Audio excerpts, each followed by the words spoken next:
बिस्मिल्लाहिर्रहमानिर्रहीम। नाज़रीन, मैं हूँ तारिक सुमैर, डेली मुमताज़ डिजिटल के साथ। 27वीं आदमी तरमीम का खाका तैयार। NFC अवार्ड का क्या बनेगा? सूबे मानेंगे, नहीं मानेंगे? कितना फंड्स कम हो जाएगा? फिर नाज़रीन, अब जज की मर्ज़ी ज़रूरी नहीं तबादले के लिए होगी। जो भी चाहेगी हुकूमत, जजों का उसी तरह तबादला होगा जैसे ब्यूरोक्रेसी का होता है।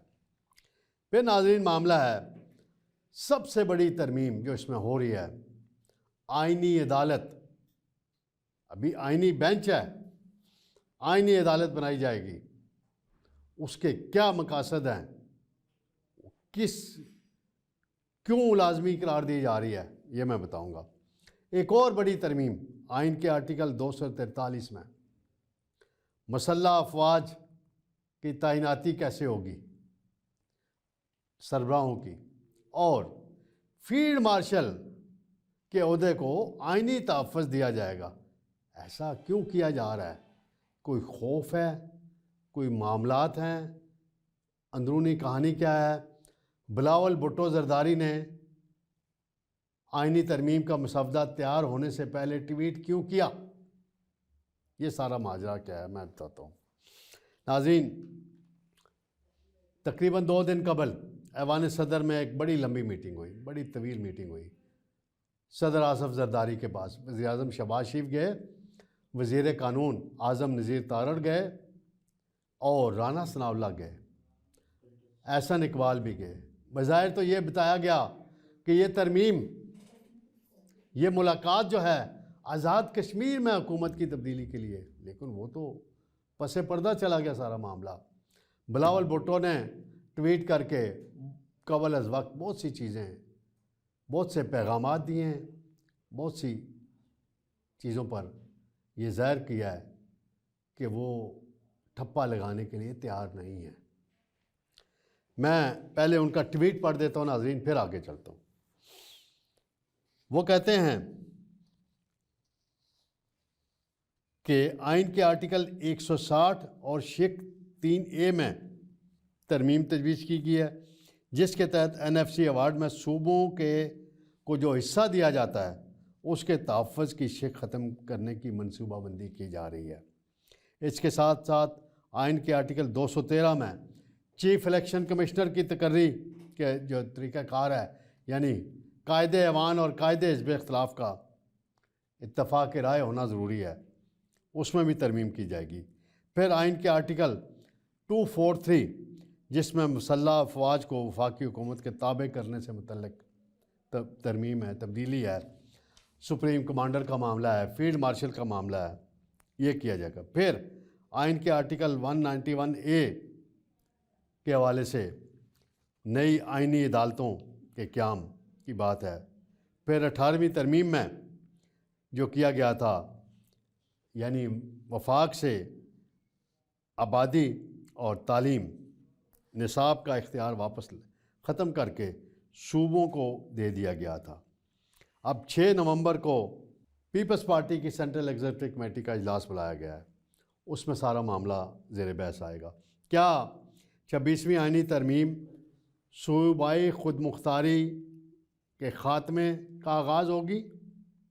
ये बहुत बड़ा सवाल है, मैं उठा रहा हूँ, यहाँ सब के लिए उठा रहा हूँ।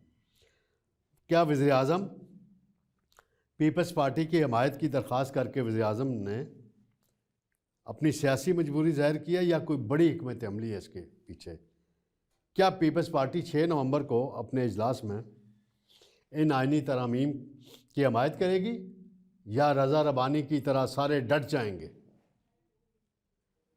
फिर NFC अवार्ड का जो मामला है, ये सारा 18वीं तरमीम में तय हुआ था और मुझे याद है मैंने इसको बहुत करीब से कवर किया। तकरीबन 1.5 साल उस कमेटी का इजलास कॉन्स्टिट्यूशनल कमेटी रूम में होता रहा, जिसकी सरबराही रज़ा रबानी साहब करते थे। इतनी इतनी बुक्स और हवाले और पता नहीं क्या क्या उठा के सारा दिन वो मीटिंगें करते थे, फिर टाइपिंग कराते थे, प्रपोजलें तैयार होती थी। ये सारा मामला है क्या? मैं ज़रा आगे नाज़रीन थोड़ा सा आपको आइनी शिकें जो हैं उनका हवाला देता चलूँ ताकि आपको भी आसानी हो, मुझे भी आसानी हो, ताकि कोई इबहम ना हो।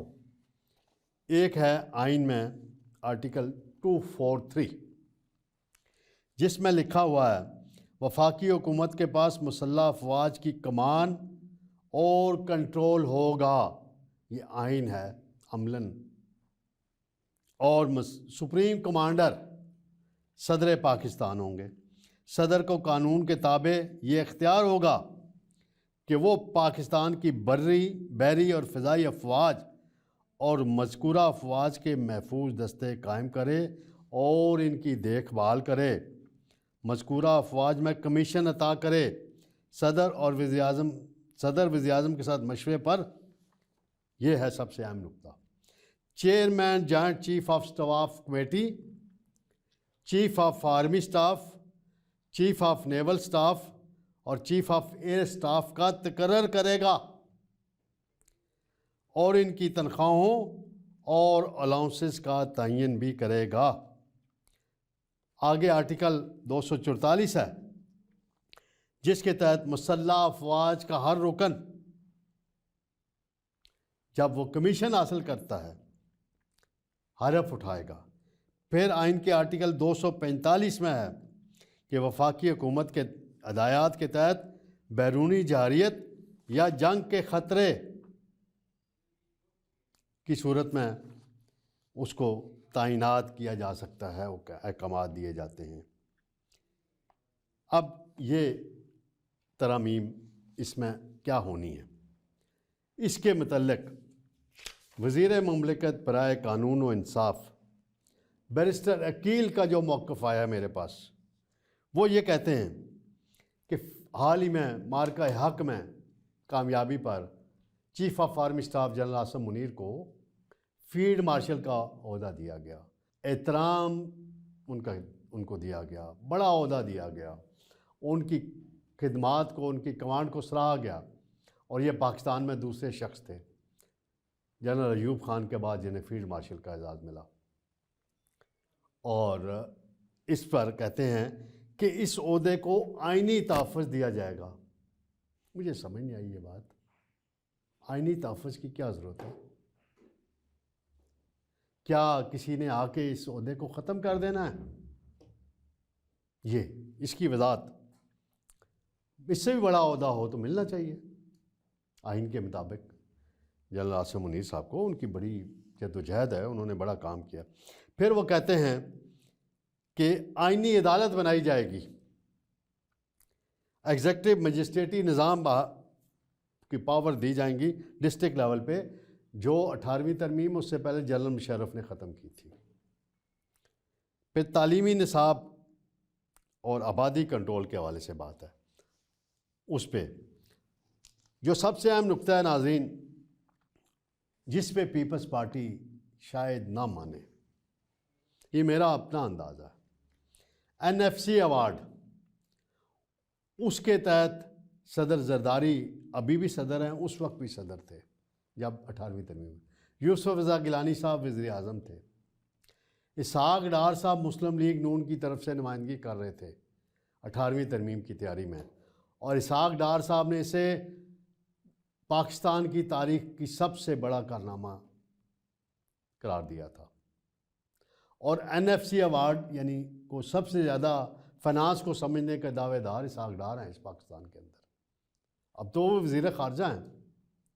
उस वक्त उन्होंने ये इख्तियारात दिए कि जो भी आमदन वफाक इकट्ठी करेगा उसका इस शेयर सूबों को दिया जाएगा।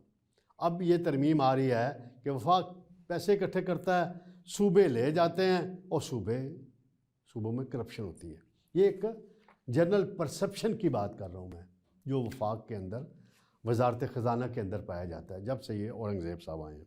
इस हवाले से उसमें अमेंडमेंट तजवीज़ की जा रही हैं और उसमें बताया जा रहा है कि जी वो फ़ंड जो हैं इस्तेमाल होते हैं, बाकी हिस्सा, और ये कौमी मालियाती कमीशन इसी शिक के तहत बनता है जिसमें सूबाई वज़राए ख़जाना भी इसके मेंबर होते हैं और सदर को इसकी सिफारिशात भिजवाई जाती हैं। नाज़रीन, इसके मुताबिक ये होता है। फिर आर्टिकल 213 है जिसमें चीफ इलेक्शन कमिश्नर की तकर्री होती है। और लेकिन इस वक्त एक अजीब ही चक्कर चल पड़ा है। 26वीं आईनी तरमीम में एक झैली शिक डाल दी गई कि जब तक नए चीफ इलेक्शन कमिश्नर की तकर्री का फ़ैसला नहीं होता, सुल्तान सिकंदर राजा बरकरार हैं 5 साल से ऊपर मुद्दत हो गई है। आइन के आर्टिकल 213 के तहत 5 साल मुद्दत है और इस आइन में लिखा हुआ है कि अगर इत्तफाक नहीं होता तो कमेटी बनेगी पार्लिमानी जिसमें बराबर की नुमाइंदगी हुकूमत अपोजिशन की होगी। बदकिस्मती से अपोजिशन लीडर जो थे उमर अयूब, प्रोसेस थोड़ा सा शुरू हुआ था, वो नायल हो गए, उनको सज़ा हो गई, नए अपोजिशन लीडर की तकर्री नहीं हो पा रही। तो ये बड़ी अरकरेज़ी से ये तरमीम की गई थी चीफ इलेक्शन कमिश्नर की, ताकि कोई चाहे जैसा भी आ जाए, फिर जो कुछ 18 में हुआ 24 में हुआ वो दास्तानें हैं लंबी चौड़ी, उसमें क्या जाया जाए। 2013 में क्या हुआ, उससे पहले क्या होता रहा, इलेक्शनों में हर दफ़ा कुछ ना, जिसको मर्ज़ी आप बैठा दें। उसमें जो है अब इसमें तरमीम करके क्या क्या पर्पस क्या है, क्या हुकूमत को कुली इख्तियार देना है कि चीफ इलेक्शन कमिश्नर वज़ीर-ए-आज़म अपॉइंट करे, तो फिर मुस्लिम लीग नून को याद रखना चाहिए, वो PNA की तहरीक याद रखनी चाहिए। उस वक्त के वज़ीर-ए-आज़म ज़ुल्फ़िकार अली भुट्टो को इख्तियार था, उन्होंने चीफ इलेक्शन कमिश्नर लगाया, धांधली का इल्ज़ाम लगा, तहरीक चली, तहरीक ख़त्म नबूवत के नाम पे क्या कुछ हुआ। फिर ज़िया-उल-हक़ आए। तो ये बड़ी अरकरेज़ी से 18वीं तरमीम की गई थी और मैंने बड़े करीब से इसको कवर किया, बड़ी ख़बरें इस पे दी, बड़ा डाटा पढ़ा मैंने उस ज़माने में। इस पे अब पीपल्स पार्टी क्या करेगी, सबसे बड़ा ये सवाल है नाज़रीन, कि क्या कंप्रोमाइज़ करेगी, क्या इसके बदले आज़ाद कश्मीर की हुकूमत उनको मिलनी है 27वीं तरमीम की हमायत के बदले, क्योंकि आज़ाद कश्मीर का मामला आपको पता ही है नाज़रीन, लटका हुआ है। वो कहते हैं अक्सरियत हमारे पास है, लेकिन अनवारुल्लाह कहता है आओ तो सही ना मेरे कोल, फिर अदम एतमाद लैके तो आओ, वो नहीं हो पा रही। तो ये सारा बड़ा अहम एक मामला है। जहाँ तक असम्बली की और सेनेट में अददी अक्सरियत है हुकूमती इताअत की, तो वो मौजूद है। सेनेट के नए इलेक्शन के बाद सेनेट में भी पोजीशन इनकी बहुत बेहतर है। पहले मौलाना फजल रहमान के बगैर 26वीं तरमीम नहीं हो सकती थी, वो की गई थी। वो एक लंबी दास्तान है, बात लंबी हो जाएगी। सेनेट के इस वक्त 96 मेंबरान हैं और गवर्नमेंट इत्तेहाद के पास 63 हैं, जिसमें से ये सेनेट सेक्रेटरीट का डाटा है नाज़रीन। पीपल्स पार्टी के 26 हैं, मुस्लिम लीग नून के पास 20 हैं, बलूचिस्तान अवामी पार्टी के पास 4 हैं, MQM के पास 4 हैं, अवामी नेशनल पार्टी के 3 हैं, नेशनल पार्टी का 1 है, PMLQ का 1 है, यानी ये 63 बनते हैं।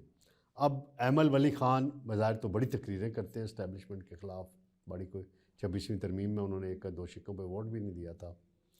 अब देखते हैं कि वो इस पे वोट देते हैं या नहीं देते। अगर वो डट जाते हैं, वोट नहीं देते, तो फिर JUI के वोट चाहिए होंगे इन्हें, या फिर वही फार्मूला होगा, PTI के कुछ लोगों को आगे पीछे किया जाएगा। इसमें तहरीक इंसाफ के 30 हैं जी, JUI के 7 सेनेटर हैं, इंडिपेंडेंट 14 हैं। हाँ जी, इंडिपेंडेंट में थोड़ा नाज़रीन बताता चलूँ, ये फिर तादाद हुकूमत की बढ़ जाएगी। ये 63 हो गए ना जी।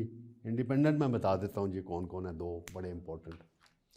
फैसल वाडा, वो भी इस तरमीम के हामी। वज़ीर दाखिला मोहसिन नकवी, वो इस तरमीम के हामी।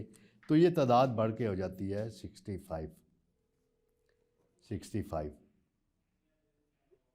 तो फिर अब देखते हैं, अगर ये ANP वाले अहमद वली वोट नहीं देते तो फिर करीब 3 है, एक आध वोट का शायद कोई फ़र्क पड़ जाए, वो भी नहीं पड़ने दिया जाएगा।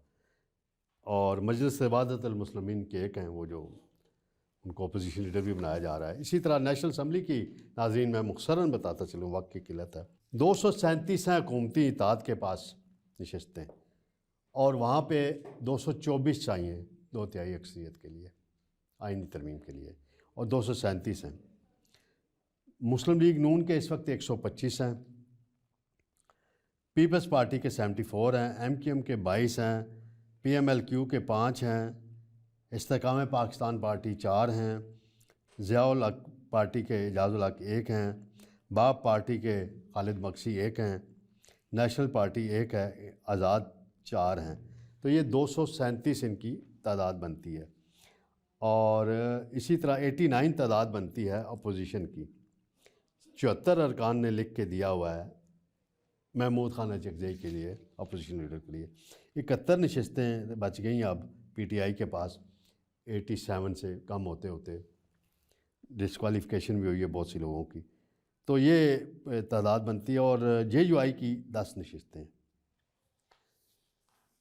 अक्सरियत तो इनके पास है।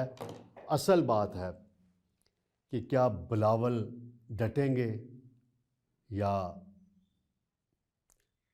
अपने वालिद सदर पाकिस्तान की बात मानेंगे,